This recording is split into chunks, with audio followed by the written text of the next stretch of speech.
Bonjour et bienvenue sur Médian TV. La dernière tournée africaine du président français Emmanuel Macron continue de faire parler d'elle dans un contexte de rejet flagrant de la présence française dans plusieurs pays du continent. Des pays africains d'où se renforce un mouvement de jeunes panafricanistes qui appellent les États à mettre en avant leur souveraineté face à ce jeu d'influence de puissances étrangères. Justement, comment les États africains doivent-ils gérer cette question assez brûlante? Nous en parlons avec notre invité. Il s'agit de l'analyste politique Aline Zouzi. Il est en direct avec nous depuis Bruxelles. Bonjour à vous, Aline Zouzi. Bonjour Oumar. Bonjour. Alors, c'est un plaisir de vous retrouver à nouveau sur nos antennes. Comme je le disais, la dernière tournée du président français sur le continent, en tout cas, continue de faire parler d'elle. On voit que ce mouvement anti-présence française se fait davantage entendre. Donc finalement, on a l'impression que ce qui était venu rechercher par Macron n'a pas été au rendez-vous. Bon, on va dire qu'il y a eu effectivement quelques, disons, prises de position qui sont entrées en contradiction avec les bonnes résolutions qui avaient été prises lors du fameux discours du 27 février dernier, on s'en souvient, où Emmanuel Macron jouait la carte de la modestie pour renouveler, voire repenser sa coopération, sa relation, en tout cas celle de la France, avec les pays africains. On est loin du compte, effectivement, sans trop entrer dans les détails, on dira tout simplement que c'est un rendez-vous manqué. Un rendez-vous manqué. Alors, on ne va pas trop s'attarder sur le cas français, on va parler d'autres choses, mais comme je le disais, quand on voit ce mouvement panafricaniste qui, en tout cas, appelle à mettre en avant des politiques souverainistes, selon vous, quels sont les premiers États qui sont visés ? Bon, d'abord, ce qu'il faut dire, c'est qu'il y a depuis maintenant quelques années une véritable prise de conscience et une réappropriation de l'Afrique, en tout cas de certains pays par rapport à leurs propres problèmes, à leurs propres préoccupations. Il faut dire à ce sujet que nous n'avons pas attendu le conflit ukrainien pour nous en rendre compte, puisque les positions ont commencé à bouger. Au début, c'était un petit frémissement et par la suite, on a vu que certains comportements tranchaient avec une certaine habitude à laquelle nous étions coutumiers. C'est notamment le cas des différents votes qui ont été organisés au niveau des Nations Unies, de l'Assemblée générale d'ailleurs, où on a vu effectivement des pays africains prendre des libertés assez inhabituelles vis-à-vis de leurs partenaires traditionnels, histoire de se démarquer en optant pour des postures beaucoup plus offensives. Mais attention, nous devons rester prudents parce que nous devons dépasser, en tout cas, le stade des postures pour véritablement être dans une véritable logique de rupture ou en tout cas de stratégie de changement qui pourrait enfin donner l'impression que l'Afrique bouge dans une bonne direction. Justement, cette bonne direction aujourd'hui, selon vous, elle consiste en quoi? Faire la rupture, marquer cette rupture-là avec ces puissances tutélaires pour aller plonger dans les bras d'autres puissances en quête d'influence. Alors, finalement, quelle est la position la meilleure à trouver dans ce cas de contexte, Aline Zouzi?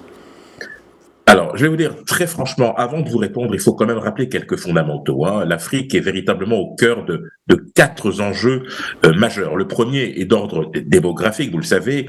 D'ici la fin du siècle, la moitié de l'humanité, en tout cas un habitant sur deux, sera africain. Il y a bien évidemment le défi énergétique, il y a le défi technologique, et puis il y a bien évidemment le défi lié au changement climatique. Ce sont donc des enjeux qui font de l'Afrique aujourd'hui une cible prioritaire pour les puissances traditionnelles et les puissances émergentes. Si je prends simplement l'exemple de l'environnement ou en tout cas du changement climatique, l'Afrique ne représente que 3 à 4% des émissions de gaz à effet de serre.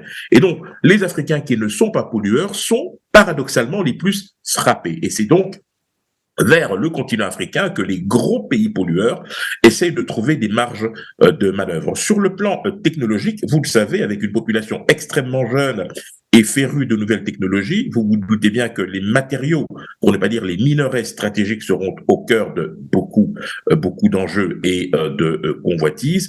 Et au niveau, bien évidemment, de la transition énergétique. Là aussi, vous le savez, avec le potentiel à la fois hydrographique et avec évidemment les énergies renouvelables à n'en point finir, l'Afrique sera évidemment au cœur de cet important rendez-vous dont certaines résolutions, certains engagements ont été pris lors de la COP de Paris, vous vous en souvenez en 2015, mais qui n'ont jamais été respectés. Alors, qu'est-ce qu'il faut faire? L'Afrique doit se choisir librement et de manière souveraine ses alliés, ses partenaires, mais elle doit le faire en ne tombant pas dans le piège de la facilité.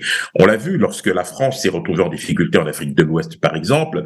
On a bien évidemment dénoncé une forme d'ingérence, ce qui n'est pas faux d'une certaine manière, mais attention, car il y a d'autres acteurs qui, certes, proposent un modèle alternatif, mais qui n'est pas forcément celui qui, je dirais, permettra de traiter les Africains d'égal à égal. Donc, il faut faire la part des choses, mais surtout commencer d'abord par regarder en interne ce qu'il est possible de faire en développant davantage avec les pays africains des convergences de vues, des stratégies qui leur permettent de pouvoir mutualiser leurs efforts dans le domaine. Justement, quand vous parlez de ces partenaires qui ne proposent pas quelque chose de meilleur, on pense notamment à la Russie, bien évidemment, avec ses milices Wagner. Quand on voit le comportement en Centrafrique et ailleurs, pensez-vous que c'est ça la solution, franchement, pour sécuriser le continent ? Alors, on est bien d'accord sur le fait que ce n'est pas du tout la solution. Et on a bien vu que certains gouvernements ont réagi d'une certaine manière avec émotion pour marquer une forme de rupture. Je pense évidemment à certains pays comme le Mali et le Burkina vis-à-vis de la France. Nous sommes effectivement d'accord là-dessus, mais nous ne devons pas agir sous le coup de l'émotion. Il faut rester rationnel. Les problèmes sont suffisamment sérieux que pour ne pas se jeter dans les bras d'un partenaire qui, à terme, pourrait s'avérer pire que le mal. Donc, il faut être extrêmement vigilant. Et c'est pour cette raison, d'ailleurs, que je pense que les opinions publiques ont une capacité à pouvoir influer sur les politiques internes, mais il faut pour cela qu'il y ait une prise en compte rationnelle de la réalité et des enjeux. Alors, justement, parlant de ces opinions publiques, sur la base de ce que l'on voit aujourd'hui mener ce combat, pensez-vous que les gouvernements aujourd'hui sont dans une situation, à une position qui leur permet d'écouter ces voix internes vis-à-vis des pressions externes? Écoutez, je dirais qu'il y a intérêt parce que vous savez, lorsque vous regardez les trois coups d'État qui ont eu lieu ces 3 dernières années en Afrique, on pense évidemment à la Guinée, au Mali, au Burkina et dans une certaine mesure au Tchad, même si c'est un cas assez particulier, on voit qu'il y a quand même à l'origine un vrai ras-le-bol de la part de la population par rapport à une incapacité réelle ou supposée des gouvernants de régler les problèmes sécuritaires, économiques et autres. Et donc, vous avez, lorsque les militaires prennent leur responsabilité, dans un premier temps, ils sont effectivement soutenus. Par la suite, évidemment, lorsqu'il y a des pressions internationales, on l'a vu notamment avec la CEDEAO, avec l'Union africaine, avec l'Union européenne et les Nations unies, certains pays ont eu tendance à se braquer. Et en optant d'une certaine manière, je le dis très sincèrement, pour la facilité. Parce qu'effectivement, on a eu parfois tendance à cibler un pays, l'accusant de tous les maux, alors qu'en réalité, il y avait des responsabilités largement partagées au niveau intérieur. C'est donc, une fois de plus, aux dirigeants, en pleine conscience, en pleine capacité d'agir, qu'il revient cette responsabilité de pouvoir identifier très clairement les priorités sans se mettre à dos à la fois l'opinion, sans avoir bien évidemment la tentation de jouer cette opinion contre la communauté internationale, parce qu'il ne faut pas non plus la dépeindre comme le méchant loup qui essaye de tout rafler sur son passage, mais qui peut parfois effectivement, sur la base de rappels de principes très simples, eh bien permettre à ces pays de pouvoir rester sur la voie de la légalité et partant de là de la démocratie. Alors, sur la base, si on faisait aujourd'hui, pas de bilan, mais jeter un regard sur la manière dont fonctionnent ces rapports entre les pays du continent et leurs partenaires étrangers, je fais notamment référence aux grandes puissances, sur la base de tout ce qui a été entrepris comme initiative, que ce soit dans le cadre du G20 ou G7, entre autres, ou des Nations Unies même, en quoi l'Afrique sort-elle, disons, gagnante de tout ceci?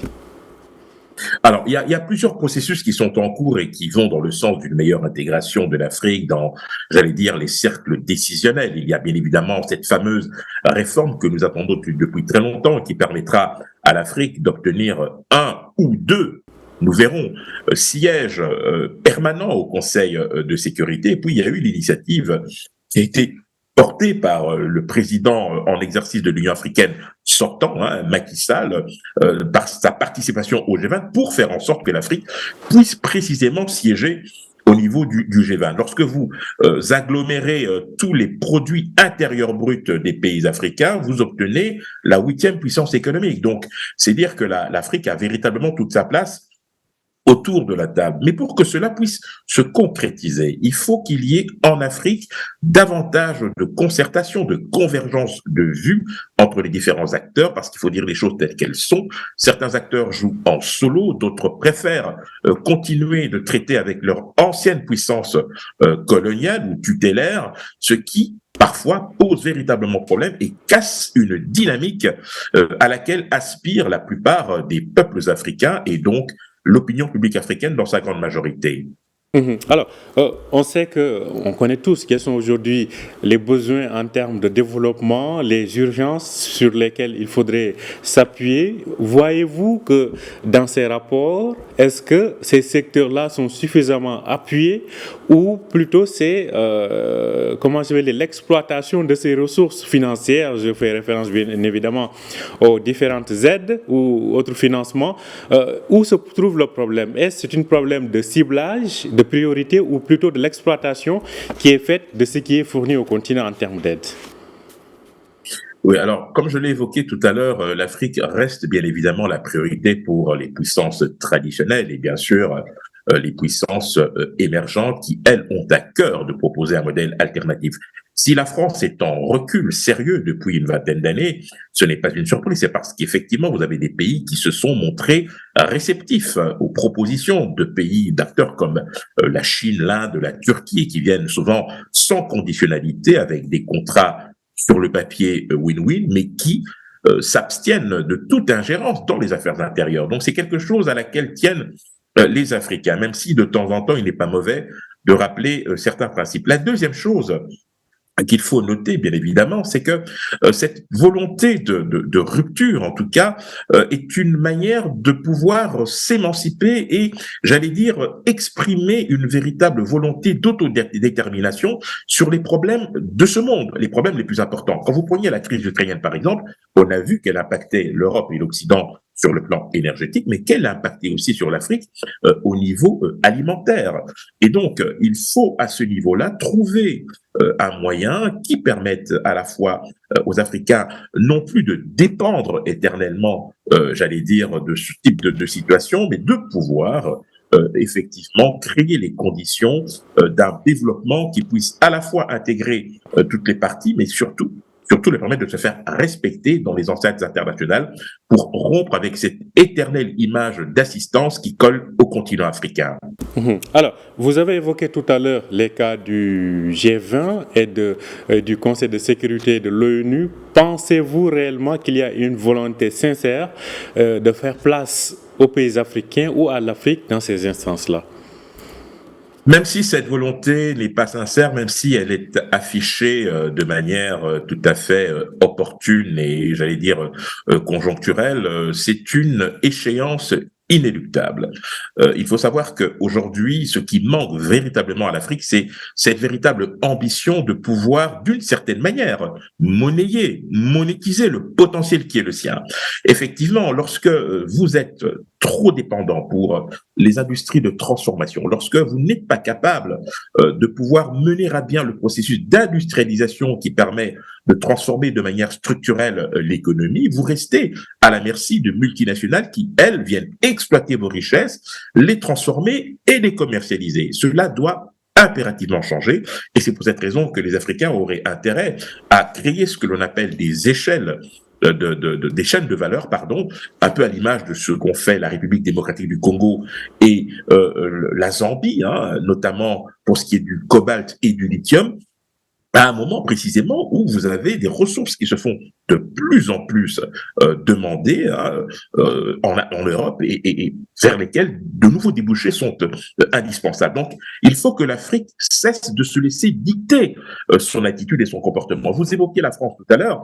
Écoutez, moi je rêve très sincèrement de voir une Afrique en capacité, je parle de certains pays qui décideraient de se mettre ensemble, de rédiger une note stratégique sur la manière dont elles conçoivent leurs relations avec les pays occidentaux, que ce soit la France sur un plan purement bilatéral ou d'autres pays, parce que cela suffit de se voir imposer des modèles clés en main pour lesquels les Africains n'ont pas souvent l'opportunité de donner leur point de vue. Une dernière question, c'est le rôle des organisations continentales, je pense à l'Union européenne ou à l'Union africaine. On les sent quand même assez exclus de tout cela. Comment peuvent-elles se mettre en avant dans cette situation? Mais cela est tout simplement dû au fait que vous avez des pays africains qui ont beaucoup plus intérêt à développer leurs relations bilatérales avec des pays issus de la communauté internationale ou des pays émergents que dans un cadre multilatéral où les procédures sont beaucoup plus longues, beaucoup plus lourdes, beaucoup plus lentes.